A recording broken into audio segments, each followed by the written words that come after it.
നാളെ രാവിലെ 11 മണിക്ക് കേന്ദ്ര ബജറ്റ് അവതരിപ്പിക്കും. അതിനു മുന്നോടിയായി ചില കാര്യങ്ങൾ പറയുകയാണ് പ്രധാനമന്ത്രി നരേന്ദ്രമോദി. വികസിത ഭാരതം ലക്ഷ്യം വെച്ചുള്ള ജനകീയ ബജറ്റായിരിക്കും നാളെ അവതരിപ്പിക്കുക എന്നാണ് പ്രധാനമന്ത്രി നരേന്ദ്രമോദി പറയുന്നത്. മുൻകാല അഭിപ്രായ വ്യത്യാസങ്ങൾ മാറ്റിവെച്ച് വികസനത്തിനായി സഹകരിക്കണമെന്ന് പ്രധാനമന്ത്രി പ്രതിപക്ഷങ്ങളോട് അഭ്യർത്ഥിച്ചിരിക്കുകയാണ്.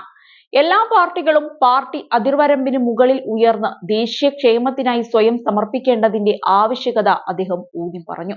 വോട്ടർമാർക്ക് നൽകിയ വാഗ്ദാനങ്ങൾ നിറവേറ്റുന്നതിനുള്ള തന്റെ പ്രതിബദ്ധത അദ്ദേഹം ആവർത്തിച്ചു.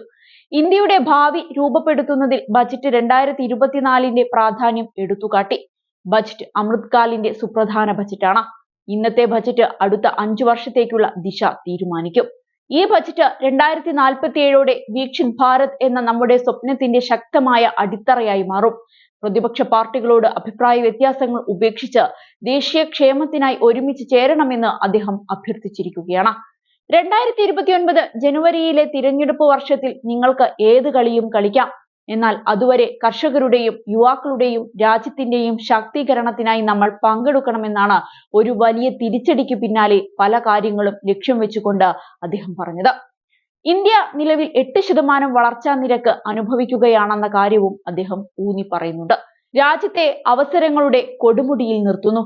അടുത്ത 5 വർഷത്തേക്ക് എല്ലാ രാഷ്ട്രീയ പാർട്ടികളും പാർലമെന്റ് അംഗങ്ങളും ഒരുമിച്ച് പ്രവർത്തിക്കേണ്ടത് അത്യാവശ്യമാണ്.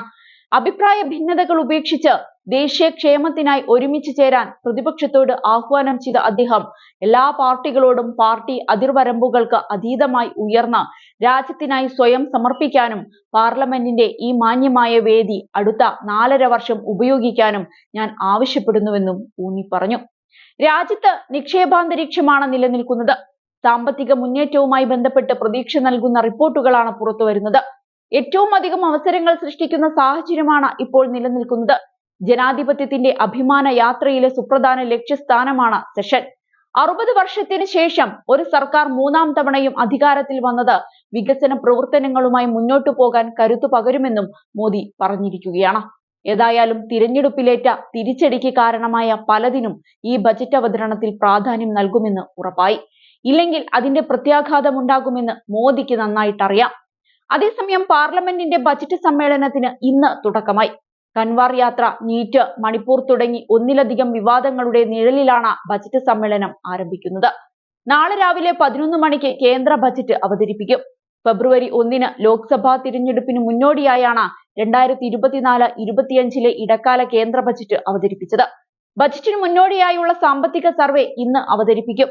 സമ്പദ് വ്യവസ്ഥയെയും വളർച്ചയെയും കുറിച്ചുള്ള റിപ്പോർട്ട് കാർഡ് സർവേ ലോക്സഭയിൽ അവതരിപ്പിക്കും. വിവിധ സാമ്പത്തിക മേഖലകളുടെ പ്രകടനത്തെക്കുറിച്ചുള്ള വിശദാംശങ്ങളും തൊഴിൽ, GDP വളർച്ച, പണപ്പെരുപ്പം, ബജറ്റ് കമ്മി എന്നിവയെക്കുറിച്ചുള്ള വിവരങ്ങളും സർവേയിൽ അടങ്ങിയിരിക്കുന്നു. ബജറ്റ് സമ്മേളനം ഓഗസ്റ്റ് 12 സമാപിക്കും.